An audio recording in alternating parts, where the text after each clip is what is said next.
السلام عليكم ورحمة الله وبركاته. الحمد لله والصلاة والسلام على رسول الله وعلى آله وأصحابه حزب الله. கண்ணியத்திற்குரிய அல்லாஹ் நல்லடியார்களே, நாம் தொடர்ந்து இந்த அதிகாலை சிந்தனை வழியாக அண்ணல் நபி ஸல்லல்லாஹு அலைஹி வஸல்லம் அவருடைய அருமை வரலாற்றை அதனுடைய படிப்பினைகளோடு பார்த்து வருகிறோம். நபிகள் நாயகம் ஸல்லல்லாஹு அலைஹி வஸல்லம் அவருடைய 40வது வயதில் அல்லாஹ் தஆலா நபிகள் நாயகம் ஸல்லல்லாஹு அலைஹி வஸல்லம் அவர்களை இறை தூதராக அறிமுகப்படுத்துகிறான். அவருக்கு முதலாக இறக்கப்பட்ட திருக்குர்ஆன் வசனம் இக்ரா, நபியே நீங்கள் ஓதுங்கள், படியுங்கள் என்பதுதான். அந்த வசனத்தை அடிப்படையாக வைத்து திருக்குர்ஆன் ஓதுவதின் முக்கியத்துவம், இன்றைய சமுதாயம் அந்த திருக்குர்ஆனை எந்த அளவுக்கு வைத்திருக்கிறது, அலமாரியில் வைத்து அலங்கரிப்பதற்காக மாத்திரம்தான் திருக்குர்ஆனை இந்த சமுதாயம் வைத்திருக்கிறது. இறந்துவிட்டால் மௌத்தான வீட்டில் ஓதுவதற்காகத்தான் இந்த குர்ஆன் என்கிற நிலையிலே சமுதாயம் இருக்கிறது. அந்த குர்ஆனை ஓத தெரியாமல் எத்தனையோ பேர்கள் இருக்கிறார்கள். அது மிக மிக வருத்தத்தக்க ஒரு விஷயம், வெட்கப்பட வேண்டிய விஷயம், அவமானப்பட வேண்டிய விஷயம், கூனி குறுக வேண்டிய விஷயம். ஆனால் ஒரு பக்கம் பார்த்தால் நம்முடைய சமுதாயம் குர்ஆனை ஒரு பக்கம் ஒதுக்கி கொண்டிருக்கிறது. ஆனால் லட்சக்கணக்கான மக்கள் மாற்றார்களாக இருக்கிறவர்கள் குர்ஆனை தொட்டதால் அவர்கள் மனம் மாறி இஸ்லாத்திற்கு வந்திருக்கிற லட்சக்கணக்கான பேர்கள் இருக்கிறார். அந்த பட்டியலில் நாம் ஒரு சிலரை பார்த்து வருகிறோம். என்னமோ தெரியவில்லை, மொபைலை தொட்டாலே இது போன்ற விஷயங்களே எனக்கு வருகிறது. 13 வருஷத்துக்கு முன்னாடி நடந்தது, பல வருஷத்துக்கு முன்னாடி நடந்தது, இது போன்ற விஷயங்களாகவே நமக்கு வருகிறது. இதோடு நிறுத்திக் கொள்ளலாம், ஒரு சில பேருக்கு சொன்னால் இதோடு நிறுத்திக்கலாம்னு பார்த்தா இன்னும் நிறைய விஷயங்கள் இருக்கு. ஆனால் இன்ஷா அல்லாஹ் இன்றையோட நம்ம இந்த மாற்றாரின் மனதை கவர்ந்த மாமரை என்கிற தலைப்பை இன்னைக்கோட முடிச்சுட்டு நம்ம இன்ஷா அல்லாஹ் ரசூலுல்லாஹ்வுடைய வரலாற்றில் தொடர்ந்து சனிக்கிழமை இருந்து பார்க்கலாம். மரியாதைக்குரியவர்களே, அதாவது வடபழனியை சார்ந்த கோயில் குருக்களாக இருந்த ஒரு பெண், அந்த கோயில் குருக்களாக இருந்தவர் பிராமண சமுதாயத்தை சார்ந்தவருடைய ஒரு மகள் விஜயலட்சுமி என்பவர்.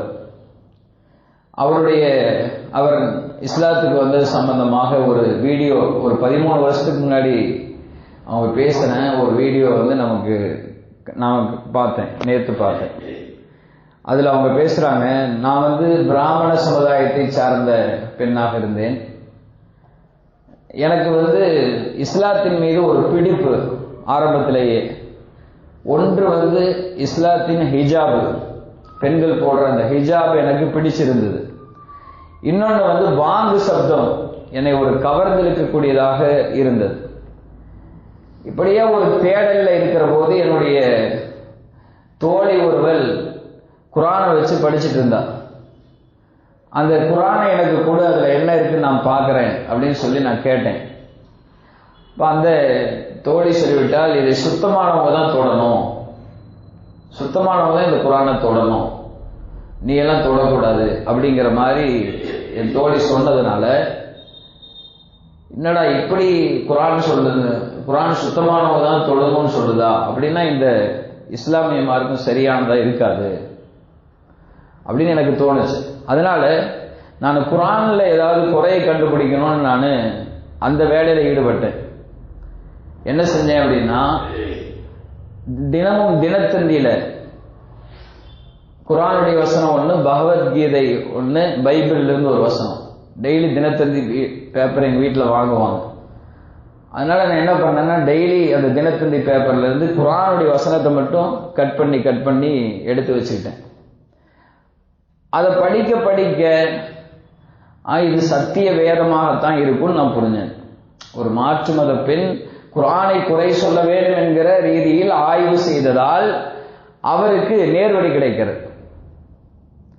அந்த டெய்லி குர்ஆனுடைய வசனத்தை கட் பண்ணி டெய்லி நான் அந்த குர்ஆனுடைய வசனத்தை மட்டும் படிச்சுட்டே வந்தேன். இது ஒரு சத்திய வேதம் தான் அப்படிங்கிறத நான் உணர்ந்துக்கிட்டேன். 2007 வந்து இது சம்பந்தமாக ஆய்வு செய்த எனக்கு 2012 இஸ்லாத்தை ஏற்றுக்கொள்கிற வாய்ப்பு கிடைச்சதுன்னு சொல்லுது அந்த பெண்ணு. இப்படியே படிச்சுட்டே இருந்து நான் இந்த குர்ஆனை கற்றுக்கணும், இஸ்லாமிய மார்க்கத்தை ஏற்றுக்கணும் அப்படின்னு சொல்லி நான் முடிவு பண்ணி அது சம்பந்தமாக ஒரு மதரசாவுக்கு போய் ஒரு ஆலிமாவை போய் பார்த்தேன். நான் இஸ்லாத்துக்கு வரணும்னு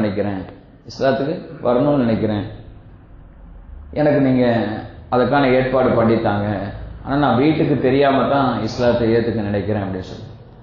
ஆனாலும் எங்கள் வீட்டில் ஒரு சந்தேகம் வந்துருச்சு, என்னடா டெய்லி குர்ஆன் வசனம் மட்டும் கட் பண்ணி யாரும் தினத்தந்தின்னு எடுத்துகிட்டே இருக்கிறாங்களே அப்படின்னு வீட்டில் ஒரு சந்தேகம் வந்துருச்சு.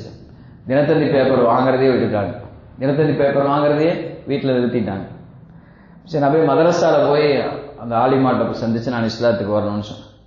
இப்போ அந்த ஆலிமா சொன்னாங்க, இஸ்லாத்துக்கு வர்றது பிரச்சனை இல்லை, இஸ்லாத்துக்கு வந்தால் தொழுகையை கடைபிடிக்கணும் அப்படின்னு சொல்லி அந்த அம்மா சொல்லியிருக்காங்க. அப்படின்னா நான் முதல்ல தொழுகை கற்றுக்கிறேன்னு சொல்லி தொழுகை சம்பந்தமாக நான் கற்றுக்கொண்டேன். அந்த விஜயலட்சுமிங்கிற அந்த பெண் சொல்கிறார், பிராமண பெண். தொழுகையை கற்றுக்கிட்டு அதுக்கப்புறம் நான் கலிமா சொல்லி இஸ்லாத்துக்கு வந்துட்டேன். இப்போ இஸ்லாத்துக்கு ஏற்றிட்ட போது அந்த ஆலிமா சொன்ன வார்த்தை, நீ இஸ்லாத்தை ஏற்றுக்கொண்டதால் உனக்கு நிறைய சிரமங்கள் வரும், அதையெல்லாம் நீ பொறுத்துக்கணும் அப்படின்னு சொல்லி சொன்னாங்க. அந்த விஷயம் எனக்கு மனசுல ஆழமா பதிஞ்சிருச்சு. இப்படியே இருக்கிற போது கொஞ்ச நாள்ல நீ இப்படியே வீட்டில் மறைச்சிட்டே நீ இருக்கக்கூடாதுமா, இஸ்லாத்தை வந்து நீ ஏற்றுக்கிறத வந்து வீட்டில் வெளிப்படுத்திடணும் அப்படின்னு சொல்லி சொன்னாங்க அந்த ஆலிமா. நான் என்ன பண்ணேன், வீட்டிலேயே தொழுது. எனக்கு விழுந்த அடி பயங்கரமாக அடித்தாங்க வீட்டில் எல்லாரும். என்னுடைய தாய் மாமா ஆர்எஸ்காரர் பயங்கரமாக வீட்டில் அடித்தாங்க. ஆனால் அந்த தொழுகை நான் விடலைன்னு அந்த பெண்மணி ரொம்ப அடித்தாங்க. ஒரு கட்டத்தில் நான் தொழுகையை விடணுங்கிறதுக்காக எங்கள் அம்மாவை அடித்தாங்க. ஆனாலும் என்னுடைய மனசில் வந்து அதை வந்து ஆழமாக கடைபிடிச்சு நான் அடி வாங்கின அடி கொஞ்சம் நஞ்சம் இல்லை, பயங்கரமாக அடி வாங்கினேன் அந்த பெண்மணி சொல்லுது. ஆனாலும் நானும் அந்த சத்தியத்தை விடுறதுக்கு தயாராக இல்லை. இப்படியே காலம் சென்னது. அப்புறம் எனக்கு வந்து வீட்டில் என்னுடைய தாத்தா ஆதரவாக இருந்தார், எனக்கு ஆதரவா. எப்படின்னா, இந்த பெண்மணி வந்து அந்த புள்ள விஜயலட்சுமி இஸ்லாத்தை ஏற்றுக்கொள்ளாத போது மொபைலில் அதே போல் டிவிலேயே எப்போவுமே டிவி பார்த்துட்டே பாட்டு கேட்டே இருந்த புள்ள வந்து பாட்டு கேட்கறதில்ல, டிவி பார்க்கறதில்ல, பொய் பேசுறதில்ல, நல்ல குணங்கள் உள்ள பிள்ளையா இருக்கிறா அப்படின்னு சொல்லி என்னுடைய தாத்தா வந்து எனக்கு ஆதரவு இருந்தார். ஒரு கட்டத்தில் எனக்கு ஒரு இஸ்லாமிய ஆணோடு திருமணமானது. 5 வருஷ காலம் அவரோடு வாழ்ந்தேன். ஆனால் அவர் இஸ்லாமிய அடிப்படைகள் எல்லாம் சரியாக புரிஞ்சு சரியாக நடந்து கொள்ளாத ஒரு ஆளாக இருந்தார். அதனால அவருக்கு வந்து விவாகரத்து வாங்கிட்டேன், குழந்தை ஒன்று. இப்படி சூழ்நிலையை மிக கஷ்டமான சூழ்நிலை வாழ்ந்து கொண்டிருக்கிறேன். இப்போ வந்து திரும்ப வந்து நான் என் வீட்டுக்கு தான் போக வேண்டியதாக போச்சு. அப்போ என் தாய் மாமா சொன்ன வார்த்தை என்னன்னா, நீ இப்படி போய் இருக்கிறதுக்கு விஷத்தை குடிச்சு செத்துடலாம் அப்படின்னு சொன்னாரு. நான் வந்து அந்த ஆலிமா சொன்ன அந்த வார்த்தை எனக்கு மனசுல இருந்துட்டே இருந்துச்சு. இஸ்லாத்தை ஏற்றுக்கிட்டா நீ துன்பத்தை சந்திச்சு தான் ஆகணும்னு சொல்லி அந்த அம்மா சொன்னது.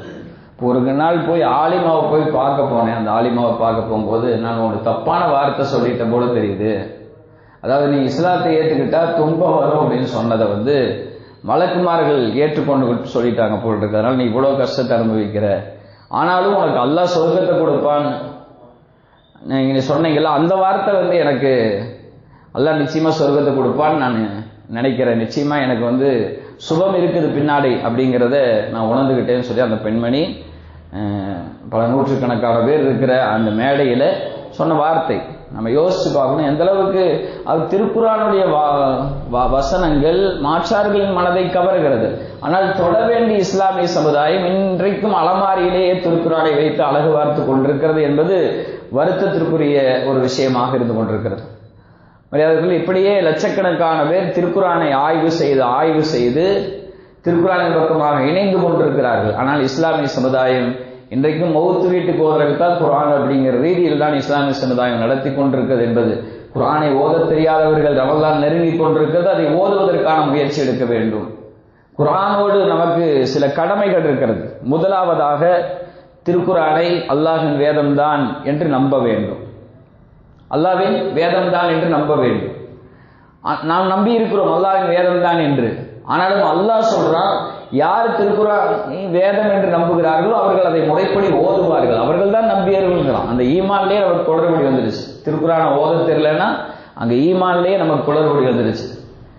நம்ம இந்த உலகத்தில் ஏதாவது ஒரு காரியத்தை செய்ய முடியாம போய் அவமானப்பட்டோம்னா வெட்கி தலை குனிக்கிறோம்.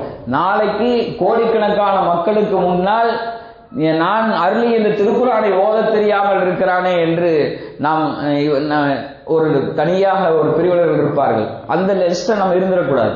அங்க நம்ம இருந்து அவமானப்பட வேண்டியது. முன்னாடியே நம்ம இங்க என்ன செய்யணும்? குர்ஆனை ஓதுறதுக்கு தயாராகணும். இரண்டாவது, குர்ஆனை உண்மைப்படுத்துவது. அல்லாஹ்வின் வேதம்தான் என்று நம்புவது, குர்ஆன் அல்லாஹ்வுடைய வேதம்தான் என்று உண்மைப்படுத்துவது இரண்டாவது விஷயம். மூன்றாவது, அந்த குர்ஆனை ஓதுவது. குர்ஆனுக்கு செய்ய வேண்டிய கடமைகளில் மூன்றாவது அந்த குர்ஆனை ஓதுவது. நாம் ஓதுகிறோமா? சிந்தித்து பார்க்கணும். நாலாவது, அந்த குர்ஆனை சிந்திப்பது. ஓதினால்தானே நம்ம சிந்திப்போம். அந்த குர்ஆனை சிந்திக்கணும், அதில் என்ன சொல்லப்பட்டிருக்கிறது என்று. ஐந்தாவது கடமை, அந்த குர்ஆன் சொற்படி நடப்பது, அமல் செய்வது. திருக்குர்ஆனுக்குரிய ஆறாவது கடமை, அந்த திருக்குர்ஆனை கொண்டு நாம் தீர்ப்பு செய்வது. திருக்குர்ஆனில் அல்லாஹ் என்ன வழிகாட்டி இருக்கிறானோ அதை கொண்டு தீர்ப்பு செய்வது. அடுத்த கடமை, ஏழாவது கடமை, அந்த குர்ஆனை கொண்டு நம் நோய்களுக்கு ஷிஃபா, நலம் பெறுதல், நோய்களுக்கு நிவாரணம் பெறுதல். ஷிஃபாவுல் லின்னாஸ், மனிதர்களுக்கு அது ஷிஃபா, மருந்து என்று அல்லாஹ் குர்ஆனை சொல்றான். நமக்கு ஏதாவது உடம்பு சொன்னா அல்ஹம்து சூராவை ஓதி ஊதுவோம், சுகமாகும். அது சிறந்த மருந்தாக இருந்து கொண்டிருக்கிறது. மாற்றாளர்களுக்கு இருக்கிற நம்பிக்கை கூட நமக்கு இல்லை. நம்ம பள்ளிவாசலுக்கு குர்ஆனை ஓதி பார்த்து அதுல நலம் பெறாங்க நிறைய பேர், அதுக்காக திரும்ப திரும்ப வராங்க. ஆனா அந்த வரிசையில் நம்ம சமுதாயம் இல்லை. நம்ம சமுதாயம் இல்லை. அவங்களாவா ஓதிக்கிறாங்களா அப்படின்னா அதுவும் இல்லை. இப்படிப்பட்ட நிலையில் நாம் இருக்கிறோம். அந்த குர்ஆனை கொண்டு நோய் நிவாரணம் பெறுவது. அடுத்த திருக்குர்ஆனுக்குரிய கடமை என்னவென்றால் அதை கண்ணியப்படுத்துவது. அடுத்த கடமை, குர்ஆனுக்குரிய கடமை என்னவென்றால் அந்த குர்ஆனை மனனம் செய்வது. நம்ம என்னைக்கு பார்த்தாலும் அந்த குல் ஹுவல்லாஹ், குல் ஃபலக், குல் நாஸ், இந்த சூரா அல்லது சூரா, இந்த 4 சூறாவோடு நிறுத்திக்கிறோம். அதுக்கு மேல சூறாவை மனப்பாடம் பண்ண முயற்சிக்கிறோமா என்றால் முயற்சிப்பதில்லை. யாருடைய உள்ளத்தில் திருக்குர்ஆனுடைய வசனங்கள் மனனம் இல்லையோ அது பாலடைந்த வீட்டை போல என்று பெருமானார் ஸல்லல்லாஹு அலைஹி வஸல்லம் சொல்லி இருக்கிறார். அல்லது குர்ஆனை மனப்பாடம் செய்யறதுக்கு நம்ம முயற்சிக்கணும். அந்த குர்ஆனுடைய வசனங்கள் நம்ம அதிகமான சூறாக்களை மனப்பாடம் பண்றீங்க. ஏன்னா நாளை மறுமையில நீங்க உங்களுக்கு தெரிஞ்சதெல்லாம் ஓதுங்க அப்படின்னு சொல்லி அல்லாஹ் சொல்வான். எங்க ஆரம்பித்து எதுவரை தெரியுமோ அது வரையிலையும் ஓதிக்கொண்டே செல்வார்கள். எங்கே முடிக்கிறார்களோ அங்கிருந்து நீங்கள் துவங்கிய இடத்திலிருந்து முடிகிற இடம் வரைக்கும் இந்த இடத்துல சொர்க்கத்தில் உங்களுக்கு எல்லாம் சொந்தம் என்று அல்லாஹ் சொல்றான். திருக்குர்ஆனை மனப்பாடம் செய்யறதுக்கு முயற்சிக்கணும் வசனங்களை. அடுத்து அதை எத்தி வைக்கிறது பிறருக்கு. நம்ம இந்த கடமைகள்லாம் எதை செய்யறோம் என்று நாம் யோசித்து பார்க்கணும். இதை அடுத்தவர்களுக்கு எத்தி வைக்க வேண்டும், பிறருக்கு கற்றுத்தர வேண்டும் அந்த திருக்குர்ஆனை. அது நம்முடைய கடமையாக இருந்து கொண்டிருக்கிறது. அடுத்ததாக அடுத்தவர்களை இந்த குர்ஆனின் பக்கம் அழைப்பது. நமக்கு அறிமுகமாக இருக்கிற மாற்று மத நண்பர்கள் எத்தனையோ பேர் இருக்கிறாங்க, அவங்களுக்கு திருக்குர்ஆனை கொடுங்கள், அந்த திருக்குர்ஆனின் தமிழாக்கத்தை அவர்களுக்கு கொடுங்கள், இதுல என்ன இருக்குதுன்னு பாருங்கன்னு சொல்லி அவங்கள இதன் பக்கமாக அழைப்பதற்குண்டான முயற்சி எடுக்கணும். இந்த மாதிரியான இத்தனை கடமைகள் திருக்குர்ஆனோடு நமக்கு இருக்கிறது. அது விஷயத்தில் நாம் எப்படி இருக்கிறோம் என்று நாம் யோசித்து பார்க்க வேண்டும். மரியாதைக்குரியவர்களே, மாற்றாரின் மனதையெல்லாம் மனம் கவர்ந்த மாமரையாகி அந்த திருக்குர்ஆனை நாம் ஓதுவது பிரதான கடமையாக இருந்து கொண்டிருக்கிறது. அதை சிந்திப்பது, அதை அமல் செய்வது, அதை அடுத்தவர்களுக்கு எத்தி வைப்பது, அடுத்தவர்களை இதன் பக்கம் அழைப்பது, இதெல்லாம் நம்முடைய கடமைகளாக இருந்து கொண்டிருக்கிறது. அதுல முதல் கடமை ஓதணும். அதை நம்ம ரமலான் திருக்குர்ஆன் இறங்கிய மாதம் வருகிறது. அதற்கு முன்னால் அந்த திருக்குர்ஆனை நாம் ஓதுவதற்கான முயற்சிகள் எடுத்துக்கொள்ள வேண்டும். அதற்கு யார் தயாராக இருக்கிறார்களோ அவர்களுக்கு சொல்லித் தருவதற்கு நாம் தயாராக இருக்கிறோம். ஆனால் வருவதற்குத்தான் ஆட்கள் இல்லாமல் இருக்கிறார். அல்லாஹு தஆலா திருக்குர்ஆனை கற்று அதன்படி அமல் செய்யக்கூடிய பாக்கியத்தை நம் அனைவருக்கும் அல்லாஹு தஆலா தந்தருள்வானாக. பெருமானார் ஸல்லல்லாஹு அலைஹி வஸல்லம் அல்லாஹு தஆலா முதலாக இறக்கிய கட்டளை ஓதுங்கள் என்பதுதான். அது விஷயத்தில் அந்த முதல் கட்டளையாக அந்த ஓதுகிற விஷயத்தில் நாம் கவனத்தை செலுத்த வேண்டும். அல்லாஹு தாலா நம் அனைவர்களையும் அப்படிப்பட்ட நிலையில் உள்ளவர்களாக குர்ஆனை ஓதத்திருந்தவர்களாக ஆக்கியல் வாலிப்பானாக. ஆமீன். வாஹிர் தவான் அல்ஹம்துலில்லாஹி ரப்பில் ஆலமீன். வஸ்ஸலாமு அலைக்கும் வரஹ்மத்துல்லாஹி வபரகாத்துஹு. சுப்ஹானல்லாஹி பிஹம்திஹி சுப்ஹானக்கல்லாஹும்ம வபிஹம்திக நஷ்ஹது அல்லா இலாஹ இல்லா அன்த வனஸ்தக்ஃபிருக வனதூபு இலைக். ஆமீன். சுப்ஹான ரப்பிக ரப்பில் இஸ்ஸத்தி அம்மா யசிஃபூன் வஸ்ஸலாமு அலல் முர்ஸலீன் வல்ஹம்துலில்லாஹி ரப்பில் ஆலமீன். சுப்ஹானல்லாஹ். அஸ்ஸலாமு அலைக்கும் வரஹ்மத்துல்லாஹி வபரகாத்துஹு.